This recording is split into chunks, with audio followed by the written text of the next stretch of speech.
মাশাল্লাহ মাশাল্লাহ, আমাদের ইমাম সাহেব হুজুরে জাম পারতেছেন।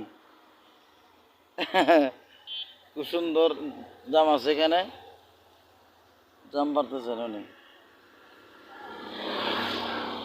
আমাদের পাকপাড়া তেমনি ওই যে সামনে।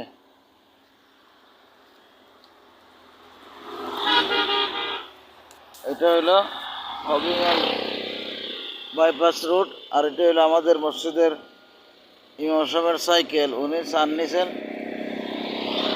12 কেজি চাউল।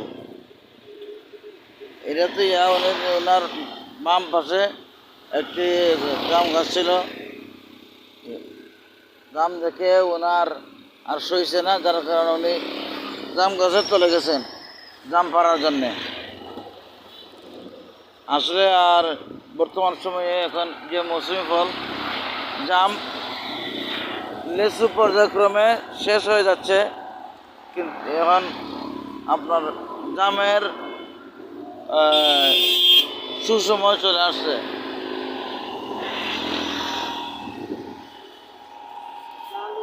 আর এটা হলো হবিগঞ্জ, আপনার হবিগঞ্জের মেইন রোড এটা।